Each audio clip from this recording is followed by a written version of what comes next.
Hello, I'm Stephanie Toman. I'm here again to talk you through running a diagnostic test.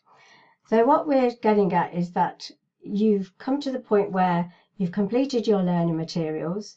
If you haven't already, you can still have a look at this and see what's coming next. And remember, there are revision exercises within the materials might be worth doing as well, because that gives you a step up to the actual online diagnostic test. So you're ready to take your online practice test, and you're going to use it to diagnose your strengths and weaknesses within the syllabus. So what's going on with the syllabus, what have you got strong knowledge about, and what have you not, and you might need to run over that. And you will get feedback from a diagnostic, which is a list of all the things that you didn't get correct. It might only be one or two areas, but it gives you that opportunity. So you can retake a test again. Always leave one though, so that you've got one for if it's unfortunate that you don't pass the first time, you still got a diagnostic to actually refresh information, etc. Not necessary, but a good recommended way of using them.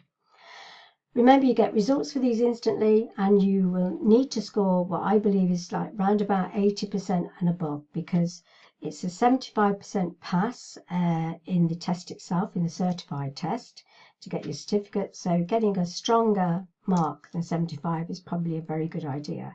These won't be the same questions, obviously, in the test that you're getting in your diagnostic. So you need to be prepared. Okay, so what is required in order for you to run a diagnostic test? So firstly, you can do them independently. There are PCs available in the library on the ground floor and the first floor. And we're saying that these on those particular floors because they have been set up by digital services to enable you to run diagnostic tests on them. You can also run them in our support drop-ins in ECG 36, and you will be able to do them with our support if you wanted to do them that way. You might want to come in and take them with us in the background to ask any questions, or you might do them in there because it's peaceful and quiet. Whatever reason, you're more than welcome to come at those times on the slide, Mondays and Wednesdays. You can also do them on your own device. So if you are using your own device, you have to have a Windows OS PC or laptop. These will not run on a MacBook, an iPad or a Chromebook, only a Windows operating system. So if you use the way that I'm going to show you, please follow it and you shouldn't have any problems. So that takes us to the skill box itself. Okay, so you have your own device or your own PC, and you need to make sure that it can run a diagnostic. Okay, obviously tests, no need to do those because they're going to be done under invigilation circumstances, so you'll have those done at the university on campus or otherwise. So you can see that you're in the skill box. You've gone to skillbox.com, and then this area just down here, one's called check system requirements and one is system requirements help video. So rather than reproduce this is a really useful way of finding out what you need to do. So first of all, let's check your system requirements. Let's see if your PC or your laptop enables you to run one of these. And you can see that all the different things here.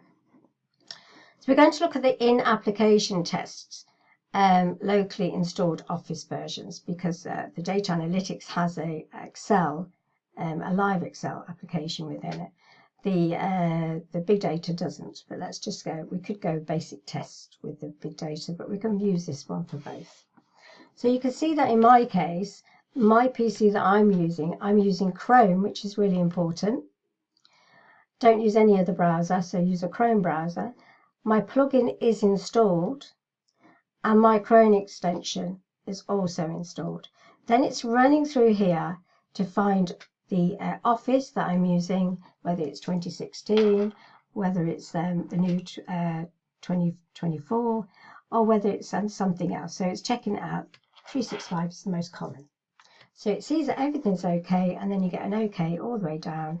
You know it's going to run, so you go back, and if it didn't run, it's going to show you in the video that's coming up. I'm going to show you how to access that, and it's going to show you how to deal with all of these things that you'll need.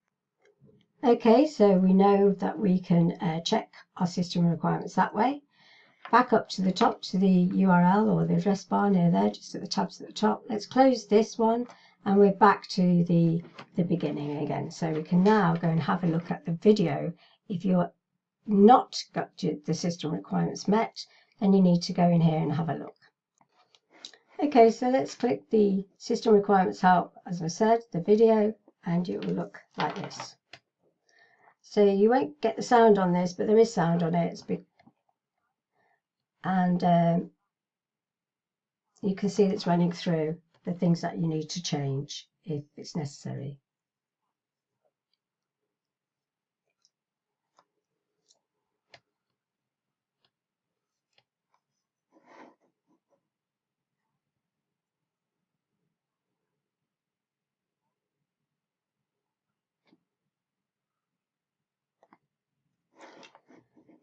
So you can see that it's going to take you through all of these areas. They're not difficult to do. If you do have any problems though, we're more than happy to help.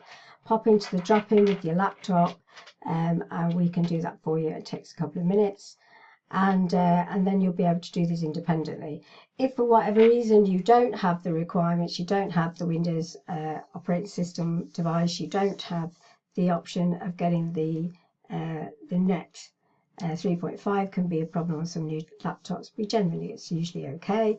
And if you've got Chrome, then everything else should be able to be added, extensions of PSI in application extensions, etc. Remember that you will not be changing your PC or laptop too much, and it won't do any damage. This is all approved from BCS, so you can remove it afterwards, but it won't do any harm, and it helps to run any platforms that use this type of test. Okay, so hopefully that's been helpful to you. Before I go, I just want to run over the diagnostic test buttons. Before you take it, or if you've already taken it, you'll have a better understanding if you wanted to redo one. So you can see on here that this diagnostic test moves backwards and forwards, so that you can see in the previous video that I've done, which gives you a flavour of this, taking you through a diagnostic, the learning bit, and then the diagnostic preparing. You'll see that all these buttons there and what they do. So this will give you an overview. So it goes back and forth using a previous and next.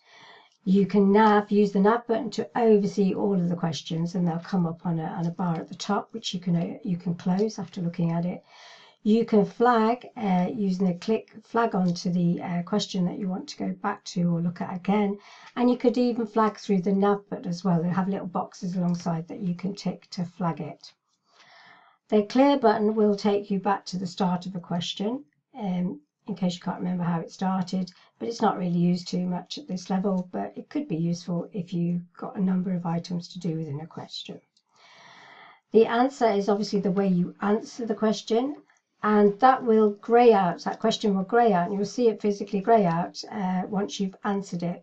So you can see that in the diagnostic so far, you can go back and forth. So you can clear a question with the clear button so that you can restart it again and do it again. So there's a way of changing things once you've answered something.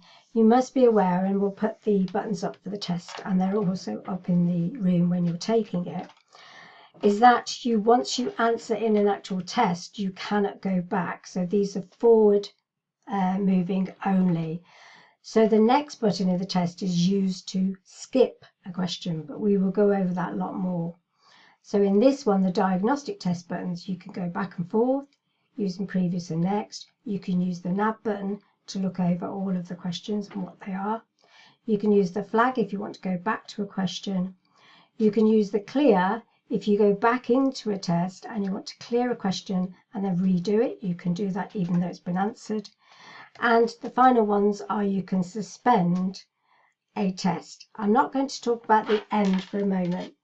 So here's the scenario with these tests. You can suspend, go out, have a meal, have your tea, go out with friends, etc. Whatever you need to do. You don't need to do these all in one go. So you can dip in and out. And then if you're happy that you've actually gone and answered all of these correctly and you ran over them and you're quite happy, you can end the test and you will have the complete result, an automatic instant result. However, be aware that if you've only answered 2 questions in that diagnostic, ending it will give you a report back on those 2 questions only, and it will shut down. So what we don't want to do is we don't want to waste a diagnostic by ending it unless we're definitely certain that we've answered it as well as we can. And then you can get, like we said, a feedback or a report to tell you what you haven't got correct. There's no point in reporting back to you what you already know, but to know what you didn't get correct is really helpful, so that you can then take another diagnostic if the mark isn't too good. Or you can just use something else to, like your learning materials, to just go over those areas to make sure that you polish up on them. I've said it before, but be aware that if you take all 3 diagnostics, there are no more diagnostics within the package, and therefore if you did unfortunately not pass on your first time with your certified test, you don't have a diagnostic to refresh the information that you've had. Okay, remember the diagnostic is not the test. The questions will be different and they will be based on a syllabus, and you have to have the syllabus area covered in order to answer any of the test questions that might come at you. Okay, talking about the module syllabi, the syllabus for the data analytics and the syllabus for the big data. So if you click on these, what it will do is take you to the appropriate syllabus, which is coming onto, I'll just throw it onto the screen for you. And you can see that will take you to the syllabus, which you can move down. You can read all about it, lots of other modules as well. You can see the way that we're going. There's lots of different ones you can do. And you can download that syllabus from here. So that syllabus is definitely worth having, because that will give you a good idea of what your actual knowledge is before you start, and then you'll see the extra knowledge that's needed. And so you can do a bit of gap filling, or you can do an overview completely, whichever way it is tailored to your needs. And you've also got one for the big data syllabus as well. So hopefully that will help. Okay, let's finish off what we've been looking at with regard to running a diagnostic and a few other little bits of tips as we go along. And if you want to contact us, remember you've got the general inquiries, ecdl.ms@coventry.ac.uk. Then there's my contact, Stephanie, and Cafelat. You've got our emails there. And remember our drop-ins as well. Every Monday we do 1 till 2 in ECG 36. That's actually the test centre itself, where you would take a test on campus. And then we've got Wednesdays, we've got 12 till 2, same place, same idea, support you to either with your learning, support with the diagnostic itself, and to ask any questions with regard to different stages of this course. Okay, so hopefully this will help to give you an idea of how to approach the diagnostic and use it in the best way you can to get a really good pass mark in the test.